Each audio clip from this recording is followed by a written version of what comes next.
हरमंदिर साहब और करतारपुर साहब की भी धरती है। इस पवित्र धरती से मैं सभी गुरुओं को श्रद्धापूर्वक नमन करता हूं। आज संत रविदास जी की भी जयंती है। यहां आने से पहले मैं दिल्ली में गुरु रविदास विश्राम धाम मंदिर जाकर आया हूं, आशीर्वाद लेकर के आया हूं। पंजाब से भी बड़ी संख्या में हमारे साथी लाखों श्रद्धालु उनकी जन्मस्थली बनारस गए हुए हैं। यहां से जो यात्री और देश भर से यात्री आज जो बनारस आए हैं, उनकी सहूलियत के लिए जितना कुछ कर सकता हूं, मैंने और योगी जी की सरकार ने करने का प्रयास किया है। यहां के मेरे सभी साथियों की सहूलियत के लिए रेलवे ने 2 विशेष ट्रेन भी चलाई है और बनारस के सांसद के नाते ये मेरी जिम्मेवारी बनती है कि जब आप मेरे मेहमान बने हो तो मुझसे हो सके उतना श्रद्धालुओं की सेवा करो, बनारस में उनको कोई तकलीफ न हो, उनकी जरूरी सुविधाएं मिले। ये मेरा सौभाग्य है कि काशी में संत रविदास मंदिर परिसर में हमने बहुत बड़ा भव्य लंगर हॉल श्रद्धालुओं को अर्पित किया। मैं आप सभी को और बनारस गए श्रद्धालुओं को भी संत रविदास जयंती की अनेक अनेक शुभकामनाएं देता हूं। मेरा ऐसा सौभाग्य है कि जब यहां मंच पर आ रहा था तो मुझे वाल्मीकि समाज के सभी प्रमुख लोगों ने पवित्र माला पहना करके मुझे आशीर्वाद दिए। मैं वाल्मीकि समाज के भी सभी संतों का हृदय से प्रणाम करता हूं। आज मेरा यह भी सौभाग्य रहा कि कबीर परंपरा के अनुयायी भी आज यहां आकर के मुझे आशीर्वाद दे रहे थे। ये भी मेरा बड़ा सौभाग्य है।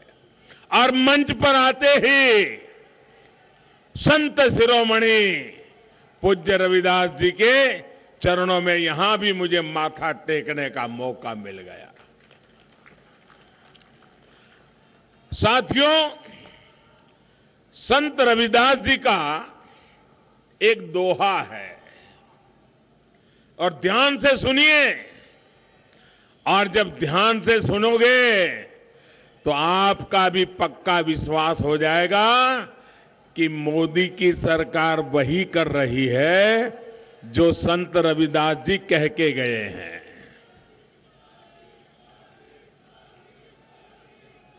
संत रविदास जी ने अपने दोहे में क्या कहा है?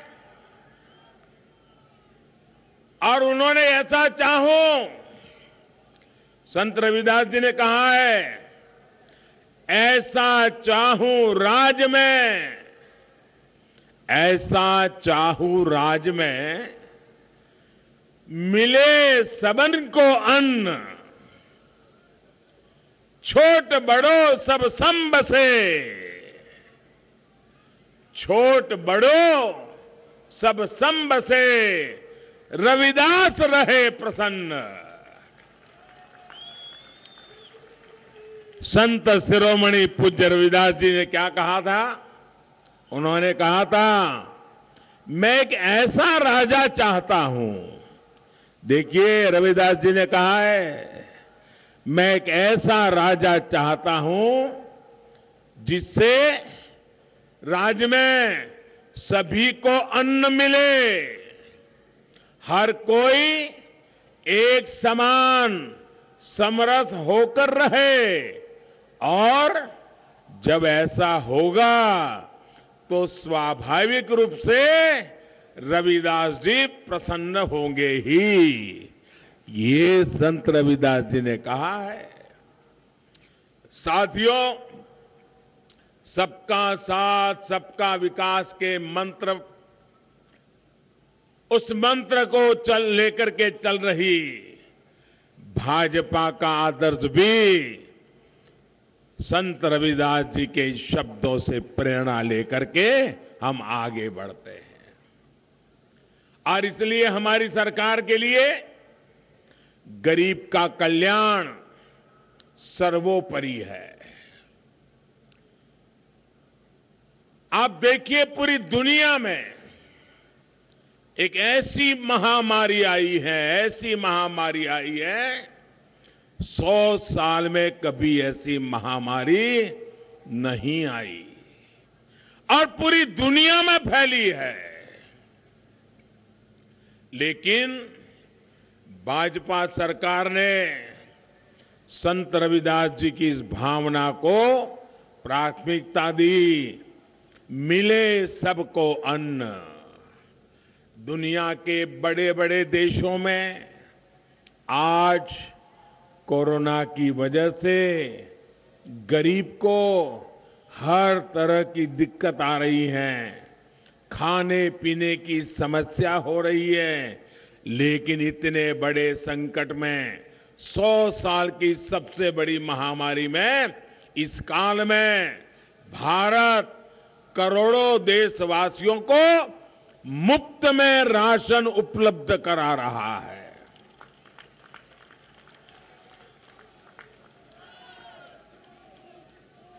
कोई भी ऐसा गरीब ना हो जिसके घर में चूल्हा न जलता हो। भाई, ये काम करना मेरे लिए एक पवित्र सेवा का काम था। पंजाब के भी लाखों गरीबों को 2 साल से मुफ्त राशन मुहैया कराया जा रहा है। हमने प्रयास किया है कि महामारी के इस समय में कोई भूखा गरीब हमारे यहां गरीब भूखा न सो जाए। कोरोना की वैक्सीन भी हमारी सरकार ने मुफ्त मुहैया कराई। गांव-गांव जाकर के मेरे देशवासियों का जीवन बचाने के लिए रात दिन काम किया, और दुनिया में जो नहीं कर पाए वो काम हिंदुस्तान ने करके दिखाया। करीब करीब 95% से ज्यादा लोगों को पहला डोज तो लग ही चुका है, और दूसरा डोज भी करीब करीब सबको लगने की दिशा में तेज गति से काम हो रहा है। और वैक्सीन की वजह से लोगों को कोरोना से लड़ने के लिए बहुत बड़ा सुरक्षा कवच मिला है। भाइयों बहनों, आप सबने वैक्सीन लगवाई है ना? मुझे बताइए, वैक्सीन लगवाई है ना? आपको एक नए पैसे का खर्चा हुआ है क्या? आपको कोई दिक्कत हुई है क्या? मुझे बताइए, ऐसे संकट के समय ये पवित्र काम मुझे करना चाहिए था कि नहीं करना चाहिए था? देशवासियों को वैक्सीन लगनी चाहिए थी कि नहीं लगनी चाहिए थी? भाइयों बहनों, इसी वैक्सीन की वजह से अब पंजाब में भी स्थितियां थोड़ी बहुत सामान्य होने के कारण आर्थिक गतिविधियों ने भी अपना जोर पकड़ना शुरू कर दिया है। साथियों, पठानकोट में मैं अभी देख रहा था, कई परिवारों से मैं हाथ उठा करके सबको नमस्ते कर रहा था। सारे पुराने लोगों के चेहरे आज मेरे सामने थे। एक साधारण कार्यकर्ता के रूप में कभी टू व्हीलर पर आता था, कभी रेल के डिब्बे से यात्रा करके पहुंचता था और आपके पठानकोट आता था। कभी जम्मू से दिल्ली जाता था तो रात को ट्रेन स्टेशन पे ये पठानकोट के अनेक परिवार मेरे लिए खाना लेकर के आते थे, मुझे टिफिन का डब्बा पहुंचाते थे। ऐसा जीवन का महत्वपूर्ण समय मैंने आप लोगों के बीच में बताया है। यहां की माताएं बहनें अपने बच्चों को कहती हैं, जहां लगेगी रज तो बढ़ेगा गज। याद है ना, इस हमारे माझा इलाके में हम सुनते हैं। यानी जैसे जैसे शरीर को मिट्टी लगेगी कद भी बढ़ेगा। माझा की इस मिट्टी ने मुझे मां जैसा प्यार दिया है, मां जैसा स्नेह दिया है। लेकिन जिस तरह से मुझे और भाजपा को जरा सुनना पड़ेगा, आज आपके घर में आया हूं, बताऊं ना, कोई कड़वी बात बताऊंगा तो बुरा नहीं लगेगा ना? ऐसा नहीं, जोर से बताइए। थोड़ा कड़वी बात बताऊं तो बुरा नहीं लगेगा ना? पक्का नहीं लगेगा ना? तो बता दो, बता दो। अब देखिए, आपके बीच में मैं इतने साल रहा, आपकी रोटी खा करके मैं बढ़ा, लेकिन जिस तरह से मुझे और भाजपा को हिंदुस्तान के अनेक राज्यों में सेवा करने का अवसर मिला, वैसा अवसर मुझे पंजाब की सेवा करने का नहीं मिला है।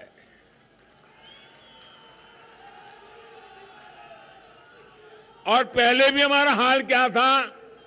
पहले हम यहां भी एक छोटे पार्टनर के रूप में, छोटे दल के रूप में सरकार के साथ एक हाशिए में किनारे पर साथ साथ चला करते थे।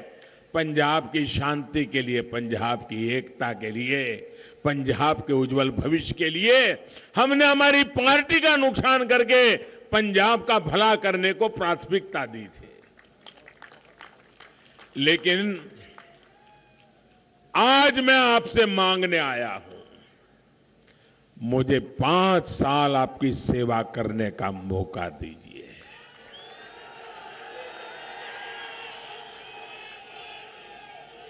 मैं आपको भरोसा देता हूं, मैं आपको भरोसा देता हूं,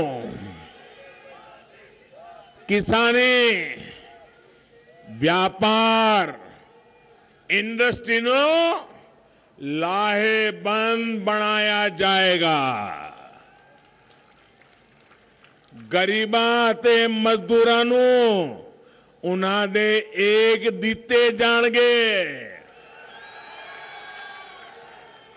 पंजाब ਨੂੰ महफूज ਅਤੇ ਚੜ੍ਹਦੀ ਕਲਾਵਾਂ ਵਿੱਚ ਰੱਖਾਂਗੇ। साथियों, जनता जब भाजपा को मौका देती है, फिर न जनता हमारा हाथ छोड़ती है, न जनता हमारा साथ छोड़ती है, और न हम जनता की सेवा का काम छोड़ते हैं।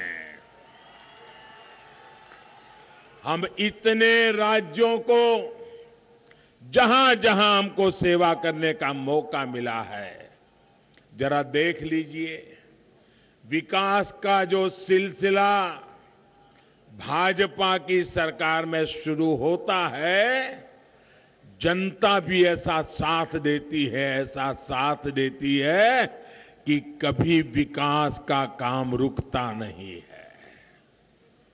एक और बात भी आपने देश भर में देखी होगी, जहां एक बार भाजपा के पैर जम जाते हैं, वहां दिल्ली में बैठकर रिमोट कंट्रोल से सरकार चलाने वाले परिवार की छुट्टी हो जाती है।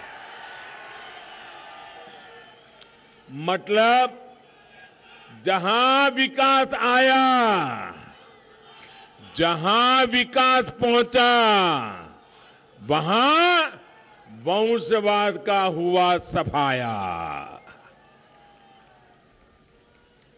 जहां शांति और सुरक्षा आई, वहां तुष्टीकरण और भ्रष्टाचार की विदाई।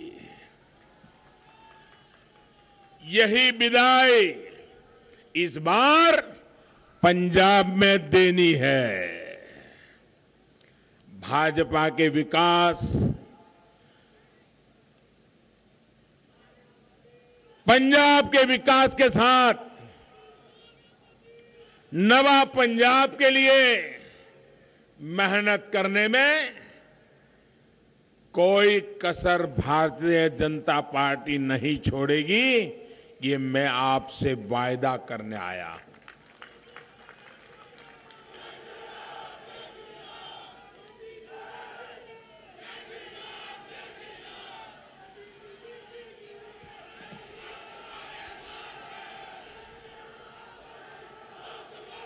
साथियों,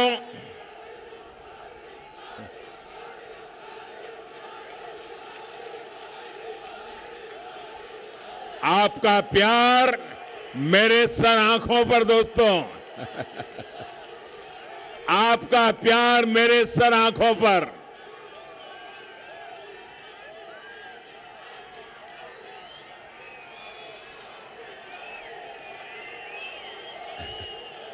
जो दिल्ली में एयर कंडीशन कमरों में बैठे हैं ना, उनको पता नहीं है ये प्यार की ताकत क्या है।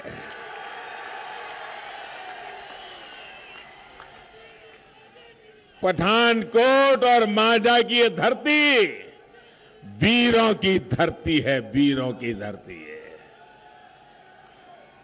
यहां घर घर से नौजवान देश की सुरक्षा के लिए सीमाओं पर सेवा दे रहे हैं। इसी मांझा से गुरुओं ने सिख धर्म को भी विस्तार दिया था।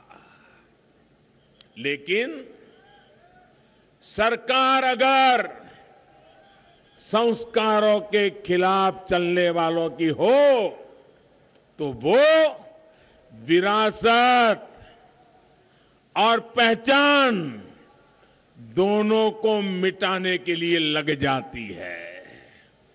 कांग्रेस ने पंजाब और देश की शान के खिलाफ क्या क्या कुकृत्य नहीं किए। इसी पठानकोट पर जब पाकिस्तानी आतंकियों ने हमला किया था, तब देश उस संवेदनशील मौके पर एकजुट था। लेकिन कांग्रेस पार्टी के नेता क्या कर रहे थे, आप मुझे बताइए, जरा आप मुझे जवाब दीजिए। इन लोगों ने सैन्य के शौर्य के खिलाफ सवाल उठाए थे कि नहीं उठाए थे? हमारी सेना पर शक किया था कि नहीं किया था? मेरी इस धरती के लालों पर शक किया था कि नहीं किया था? इन्होंने शहीदों की शहादत पर कीचड़ उछालने का पाप किया था कि नहीं किया था? और आप देखिए, पुलवामा के हमले की बरसी पर भी ये कांग्रेस के लोग अपनी पाप लीला को बंद नहीं कर पाए, बाज नहीं आ रहे हैं। वो हमारी सेना की बहादुरी को फिर से सबूत मांगने लग गए हैं। मैं वीर जवानों को और पूर्व सैनिकों का आभार व्यक्त करता हूं कि उन्होंने मुंह तोड़ जवाब दे करके कांग्रेस ने मुंह पर ताले लगा लेने की कोशिश की है जी।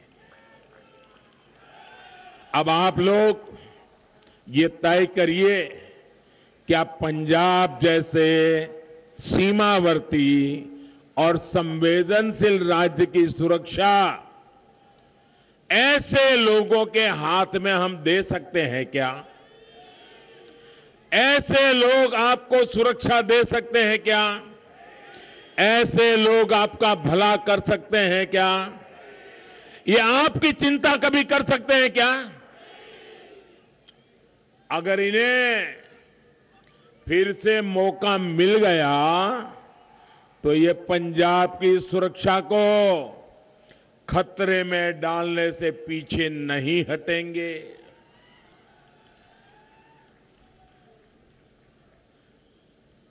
पहले कभी कांग्रेस में कैप्टन साहब जैसे लीडर थे, उनको इस गलत रास्ते पर जाने से रोकते थे, अब तो वो भी वहां नहीं है।